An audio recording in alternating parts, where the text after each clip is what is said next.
Hey, what's good everybody? My name is Alckemy. Welcome to the channel. If this is your first time, I could always appreciate some kind of interaction that you might give, whether or not you like this video. Today, we're actually going to be taking a look at the Live 11 beta, even though I'm very late to the party. I did, however, want to get some of my thoughts out before the actual official version drops, and aside from covering all the features, I do want to kind of give you all my thoughts on whether or not you should upgrade before they actually drop the full version. So let's go ahead and hop into these features. The first thing that we're going to talk about here is obviously the big one, which is comping. And comping is basically where you can overdub and overtake to new separate tracks as you continue to record, which will offer a new means of editing. This is especially useful if you're recording live stuff, but all you basically have to do is set something here to record, and this will kind of go on its own, and you'll see that this will start to create new takes as we go. So all we have to do now is go to right click and show take lanes, and you'll see that these lanes are available. And it's kind of neat because you can kind of edit some of these as you see fit, and maybe you want this version and that will go in the final thing. And then when you're done, it will kind of collapse everything all into one. This isn't a brand new feature to any DAW by any means, but I do think that this can be handy if you do stuff outside of electronic music, or maybe you're recording something in MIDI, because that applies as well. So the next feature that we have is track link editing, and this is especially handy if you want to edit multiple things at once. So what you do is you highlight two or more tracks and you go to link tracks, and from here all you have to do is just kind of highlight something, a piece of the clip or so, and you can edit over this. Now, while I think that this is an amazing feature, one thing that I really wish that this was available for is having the ability to highlight multiple clips on the same track and then also do processing in that way. And as far as I know, there's no way to do that. Someone in the comments in another video during the live stream said that that is possible, but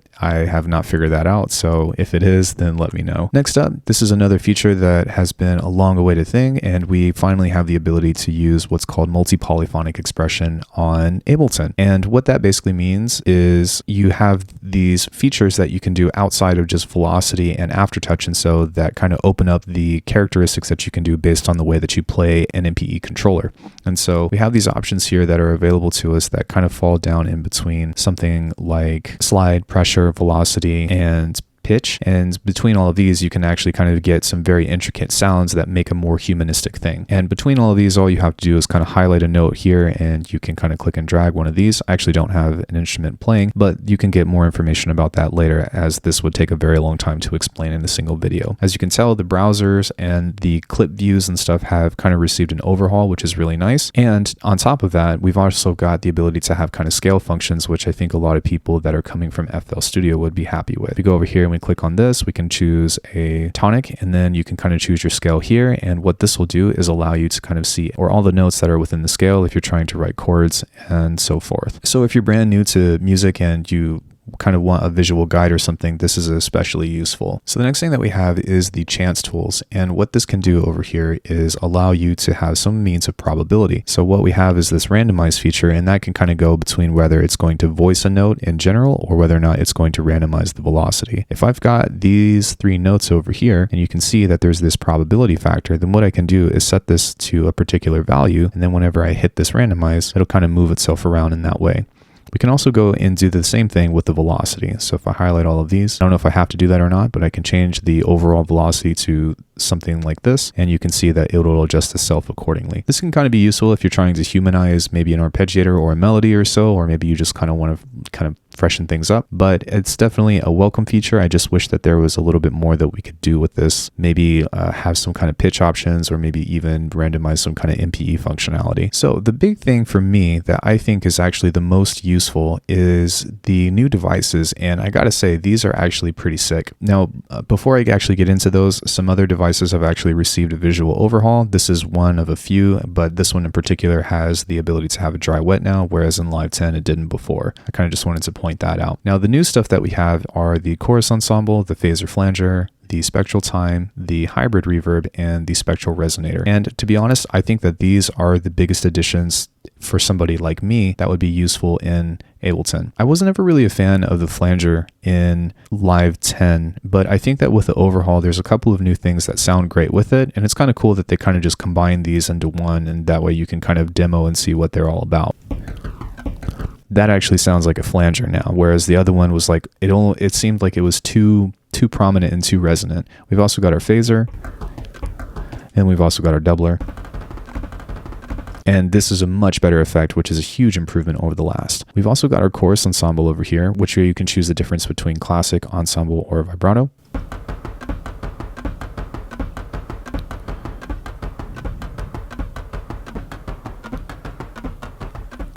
We've also got a classic chorus. And the ensemble is pretty nice too, especially in the stereo field. And all of these have the warmth drive, which sounds pretty good. So aside from that, these are very nice, but the spectral stuff is actually kind of where things kind of wake up a bit. Basically, this allows you to process the spectral signal of an incoming signal and can be very useful for something like drones or anything that encourages some kind of ambience, if that makes sense.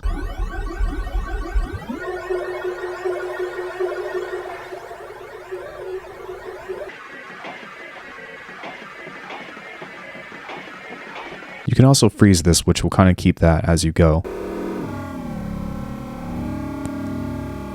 And that's kind of a perfect intro to getting into some kind of drones or so. The next thing that we have is also pretty amazing, which is our hybrid reverb. And this pretty much takes place of the last convolution and regular reverb that you have. And some cool options that you have are some routing different choices that you can make. And aside from that, I feel like this is just kind of combining those two elements together. I was always a fan of Ableton's convolution reverb, and it's something that I wish more DAWs had, to be honest. However, between all that stuff, it is kind of neat that you can upload your own impulses now. So all you have to do is just kind of drag something in, and then you can kind of have these other options that you may or may not have seen before. And these just sound amazing. And so I highly encourage you to get down on the hybrid reverb, especially if you like doing like physical modeling things and such. The final thing that we have is the Spectral Resonator, and this is kind of just one of its own things that like applies, I guess, these resonators to your spectral signal. And it sounds great. I like granular in particular, but take a listen to how this sounds. Let's go ahead and add that reverb.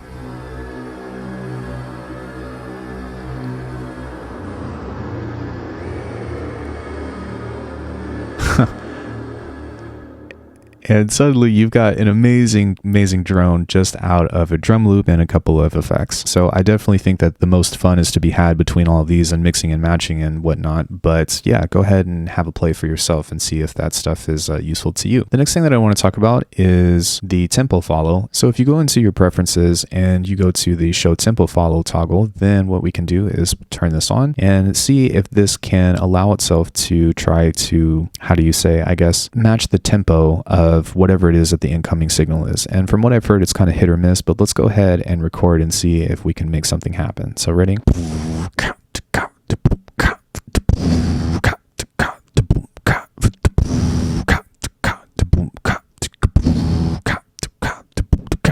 Not bad. So if we take a look over here,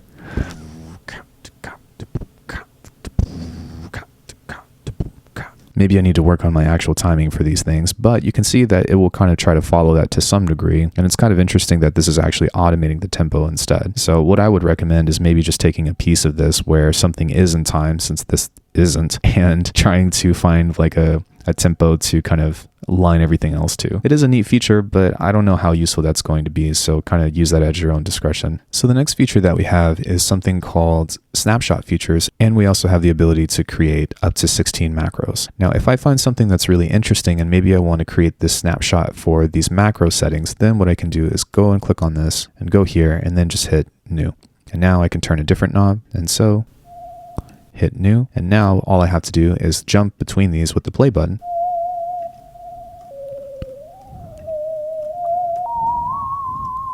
And now I've got all of these different abilities, and this is especially handy like if you've got something like a bunch of basses, or like maybe you have a single bass in Serum or something, right? And you want to do some variations of it without hurting the sound. Well, having the ability to jump between all these allows you to have a single instrument and have all the different variations between them without having to, you know, have duplicate versions or XYZ. And so this can actually be a really handy tool. So to kind of follow everything up, the last few things that we have are new follow actions. So I think the new thing is jump, which you can kind of jump to, but we also have the ability to do a follow action at the end of the clip. And we can also set a particular means of how many times this goes or where this is going to jump to rather. And not only that, but with the new clip layout view, we can also set follow actions for scenes, and we can also highlight all of this and go to create a follow action chain, and that will kind of appear over here. So between all of these, I think that these features in particular are actually going to be the main draw between people that use the session view, because the ability to kind of trigger all these things for performance and whatnot, I find are going to be the biggest and have the most impact between somebody that's used to doing like timeline producing like me. So the final thing that we're going to talk about is the CPU monitoring that we have right here at the bottom. To find that, you just go over here and you turn this on, and this will allow you to see what each individual track is taking on your CPU. Apparently this is going crazy right now, but if this has a bunch of effects on it or so, whenever we hit play, then you can kind of see what's starting to kind of tank. And so if you need to like maybe freeze and flatten or so, then that can be a useful feature for you. But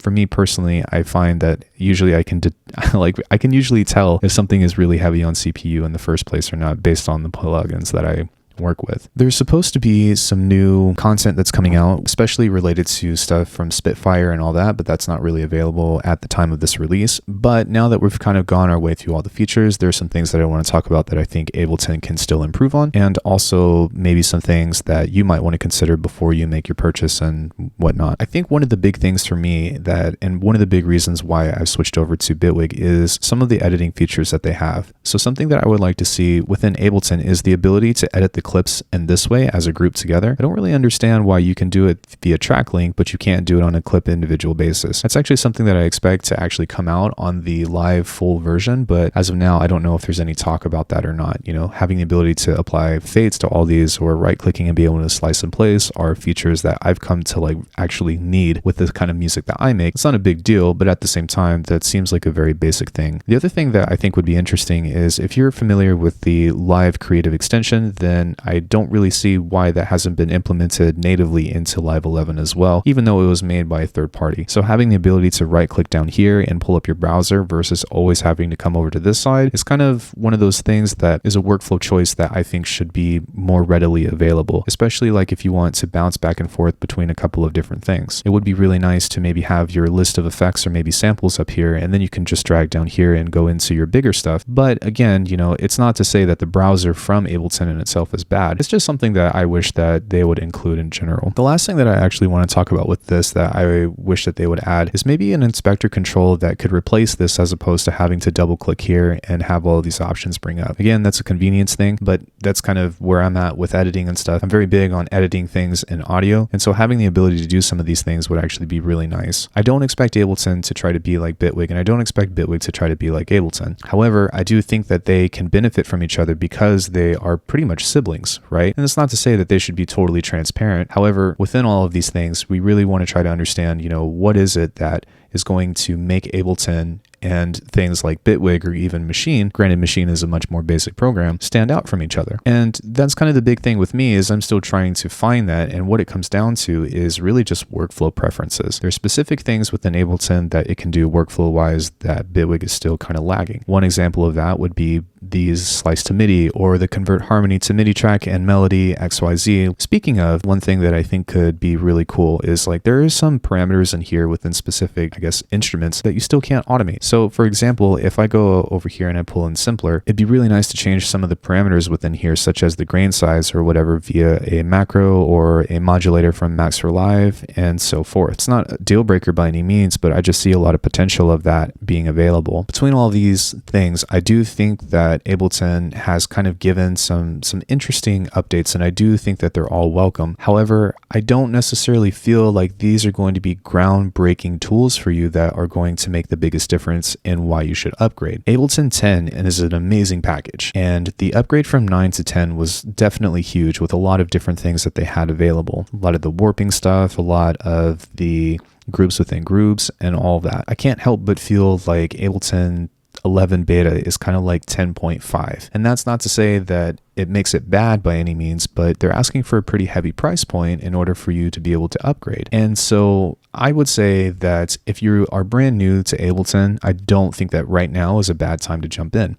or rather I think that right now is a great time to buy in. But if you've been using Live 10 for a really long time, unless if you're really big into a lot of the performance aspects, or you're really big into writing bass lines with the new snapshot feature, these other features that have been added, I can't really say for me personally, I think are worth upgrading for, at least right now. Now that being said, I still have Ableton Live 10 and I still need it because as of now, Bitwig cannot do video editing. And that's maybe one other feature that I think Ableton can go with, having some more robust features of that, or create a visualizer. These programs are so advanced and they can do so many things, but I guess like the only things that we have these days are just kind of like nitpicking conveniences and stuff, right? I don't think that Ableton by any means is a bad program. In fact, I think it's one of the best DAWs that you can get into, and I think it's one of the most easy ones for somebody who's brand new to making music. However, for me and where I'm at in my personal workflow, I think that I'm going to wait for the Live 11 full version to come out and see what their feature list is there. So my final thoughts with this would be, instead of saying no or yes, I would say to maybe just wait and kind of figure out, or maybe sit on the fence. Live 10 is just fine for me with the features that it has available, but perhaps with the Live 11 full feature list, they might drop some really heavy hitter stuff. Hopefully maybe actually a dedicated granular synth, right? So thank you guys so much for watching my content. I appreciate you guys listening to my opinion, and be sure to interact with the video if you like this, and I'll see you guys in the next one. Let me know if you have any questions or if there's anything else that we should be discussing regarding Ableton. I will see you in the next one.